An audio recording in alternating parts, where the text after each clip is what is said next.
Welcome to the Deep Dive. Today we're digging into the invisible framework that really governs almost every major global interaction. International law. It's the silent rule book, isn't it? It manages everything. Everything. From whether a country can claim oil resources, 200 miles off its coast. To the legal shield that protects a diplomat from getting a parking ticket. Exactly. And when you dive into the sources, you realize global relations don't just happen by chance. They rely completely on this incredibly complex legal architecture. Without it, the whole thing just dissolves into chaos. Absolutely. So today, we're zooming in on three core themes. First, the mechanics of global organizations, specifically the UN. Then the really fascinating drama of state identity and territory. And finally, the fine print. The stuff that governs a diplomat's life, the open sea, all of that.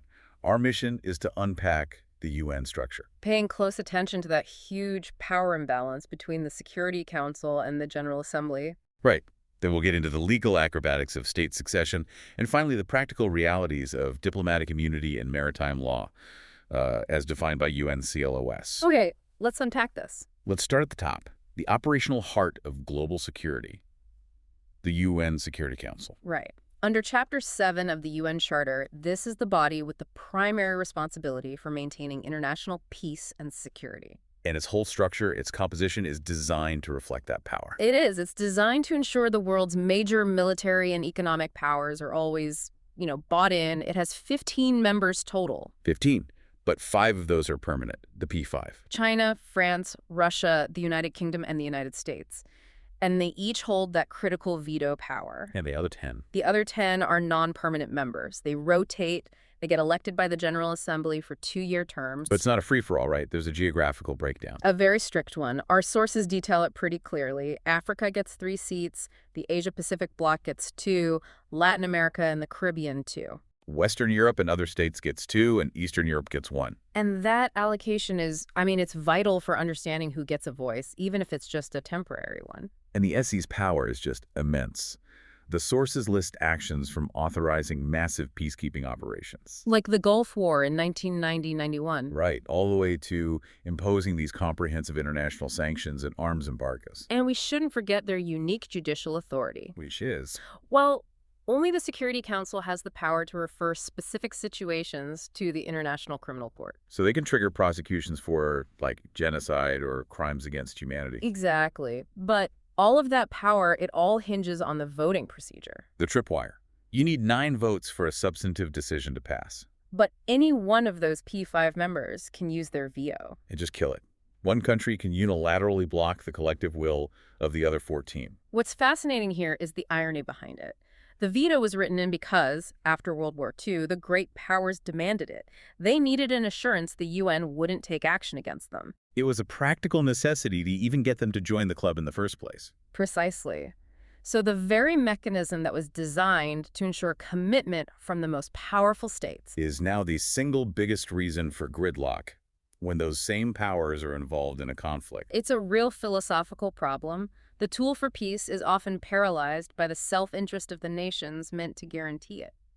Okay, so let's pivot from there to the other major body, the General Assembly, or GA. Right, where all 193 member states are represented. The global town hall, in a sense. But its power is different. It's more about consensus and political legitimacy, not enforcement. It is. GA resolutions are generally non-binding recommendations, but, and this is a huge but, they are crucial for shaping international norms. The sources have a great example for this. The Universal Declaration of Human Rights.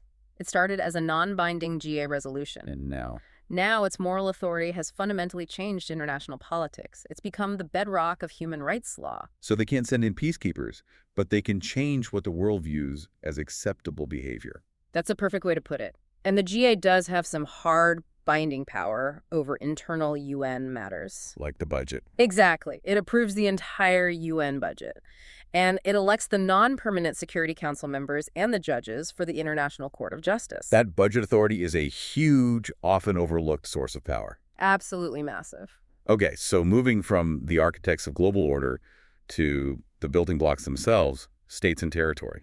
Let's talk about state succession. This is such a complicated area. It's essentially the legal process that kicks in when a state's identity, well, when it goes through a crisis, when its borders or government radically change. It's the framework for the transition of rights and obligations. When Yeah. treaties, public property, national debt. All of it, when one state is replaced by another. And it's governed mostly by customary international law because the treaties on it aren't universally accepted. And the sources outline a few distinct types of this transformation. They break it down into three main types. First, you have total succession. This is where a state is completely replaced. The classic example being the dissolution of the Soviet Union in 1991. Exactly. The successor states, like Russia, have to figure out which legal identities and responsibilities of the old USSR they're going to assume. Okay, and then there's partial succession. This is when only a part of a territory changes hands, but the original state continues to exist. And that can be annexation, like with Crimea in 2014. Or separation, like the split of Sudan into Sudan and South Sudan in 2011. And the third type, Unification, the merger of two existing states. The unification of East and West Germany in 1990 is the textbook case. and the consequences of these things are huge legal messes. Oh, massive headaches, especially with continuity. For newly independent states, there's often this push for a clean slate. Meaning they start fresh, without the debt or treaties of the former colonial power. Right. But for established norms, especially something like the Geneva Conventions on Human Rights, the successor state is almost always expected to assume those responsibilities. And the human element here, citizenship, must get incredibly complicated. It does. The sources point to the Sudan and South Sudan split as a case of just massive legal and personal trauma. People suddenly on the wrong side of the new border. Exactly. Losing access to property, to rights. It requires specific bilateral agreements just to manage the basic human logistics of it all. But territory doesn't always change hands through conflict or collapse.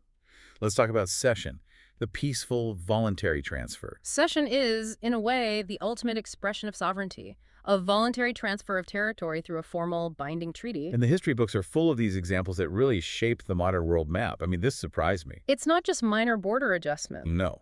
We're talking massive land deals. The Louisiana Purchase in 1803, the cession of Alaska from Russia to the U.S. in 1867. Or the transfer of Hong Kong from China to the UK in 1842. These were huge historic shifts of sovereignty. And that's why cession is so legally robust today. For it to be valid, international law, especially the UN Charter, is crystal clear. It requires what? Voluntary consent. A formal treaty, recognition by other states, and this is crucial, it must involve absolutely no use of force or coercion. Article 2.4 of the UN Charter. Makes it non-negotiable. It has to be a genuine transfer of sovereign will. All right, so we know how states form and acquire land. Now, what about the actual laws they agree to follow? What are the sources of international law itself? The sources lay out four main ones. At the very top, you have treaties. Formal, legally binding conventions. The foundational rule there is pacta sunt servanda. Agreements must be kept. Right. Then you have the second primary source, which I find even more interesting, customary international law. This is an assigned document. So how does it become law? It's organic. It requires two key ingredients. First, consistent state practice. So what states actually do over a long period of time. And second, Opinio juris, which is the belief by those states that their practice is legally required. It's not just a courtesy. can you give us a quick example of the difference between a courtesy and a legal custom? Sure. A state sending condolences when a foreign leader dies, that's a customary courtesy. It's polite. But it's not law. No. But a state recognizing the 12 nautical mile limit for another country's territorial sea or granting immunity to a visiting diplomat, that's based on a perceived legal obligation, opinio juris. Which makes it binding customary law, even if there's no treaty. Exactly. Okay, let's go back to treaties for a second. Let's talk about a state signing an agreement, but then attaching a reservation. This feels like a built-in contradiction. A reservation is a formal declaration made by a state saying it wants to exclude or modify the legal effect of a specific part of a treaty for itself. And you're right, it looks like a loophole.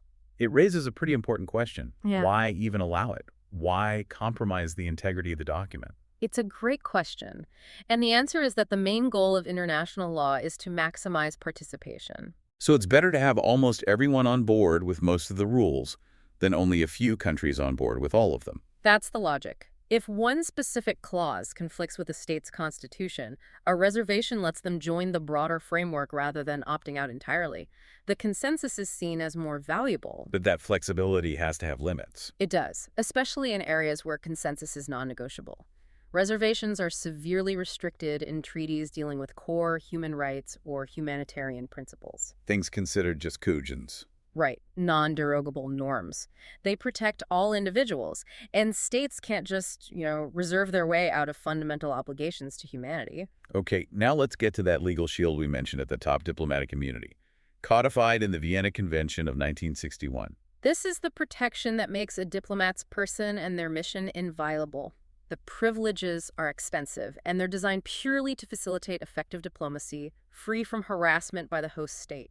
So we're talking about immunity from extradition. Inviolability of their mission and their home, exemption from customs duties, and complete freedom of communication. Which is why the diplomatic bag is so sacrosanct. It is. And the sources also confirm that the diplomat's immediate family, if they're residing with them, gets similar immunities. But I've always wondered about the limits. I mean, it can't mean they can just commit a serious crime and walk away completely free. It's functional immunity, not absolute absolution. The host state can't prosecute them, but the sending state can. They can waive immunity or recall the diplomat and prosecute them back home. Correct.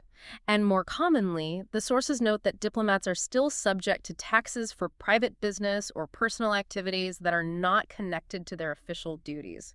So if a diplomat buys a private house and then refuses to pay the seller the agreed-upon price, their immunity doesn't cover that. Exactly. If the activity is private, non-official, business-like, buying land and not paying the taxes or debts on it, they remain liable for those specific private obligations. So the immunity protects their official role, but it doesn't grant them carte blanche in their private life. That's the line it tries to walk. Let's shift our focus now to the largest global commodities, the oceans. The foundational legal document here is, of course, the United Nations Convention on the Law of the Sea, UNCLOS. Often called the Constitution of the Oceans. It's the most comprehensive treaty regulating marine space. It tries to balance the sovereign rights of coastal states against the global community's interest in things like navigation. And it does this by meticulously defining different maritime zones, starting closest to the shore. First, you have the territorial sea. That extends 12 nautical miles out, and in that zone, the coastal state has full sovereignty, just like it does on land. And beyond that? Beyond that, up to 200 nautical miles is the exclusive economic zone, the EEZ. Okay, and in the EEZ, the coastal state has rights over the resources, the fish, the oil, the gas. Sovereign rights over the resources, yes. But other states still retain the right to navigation and overflight. And once you get outside the EEZ, you're in the high seas, territory beyond any national jurisdiction. And the high seas are governed by the principle of freedom. UNCLOS lists several core freedoms for all nations: navigation, overflight, fishing. Laying submarine cables, scientific research, and so on. Right. And the main legal authority out there rests with the vessel's flag state, the country where the ship is registered. Now, despite this really comprehensive rulebook, UNCLOS faces some major modern challenges. It really does. And these threaten its stability. Let's start with the most obvious one: territorial disputes. The South China Sea is the textbook example. China's 9-line claim overlaps significantly with the EEZs of its neighbors. And the sources point out that China's rejection of the 2016 arbitral tribunal ruling against its claims, that fundamentally undermines the whole system. It does. It shows the limits of international law when there's no real enforcement mechanism. And then there's the complicated issue of non-signatory states. The U.S., which helped write the treaty, hasn't actually ratified it. Which creates significant ambiguity. The U.S. says it adheres to most of UNCLOS's provisions as established customary international law. So they act like they're bound by it, even though they aren't technically. For the most part, yes. But because they haven't ratified it, they lack full standing in the official mechanisms, like nominating judges or using the dispute tribunals. It's a very messy diplomatic situation. And there's a third challenge: the tension between exploitation and conservation. Yeah, particularly in the deep sea. This points right at the International Seabed Authority, or ISO, which manages mineral resources beyond national jurisdiction. Critics are worried it's moving too fast on deep-sea mining regulations. There's tremendous concern, according to the sources, about a lack of environmental safeguards. It just shows the constant struggle international law faces in balancing economic pressures, like the race for critical minerals, with the collective duty to protect the global environment. So what does this all mean? We've covered everything from the gridlock of the Security Council to the fine print on a diplomat's tax bill. What's the biggest takeaway here?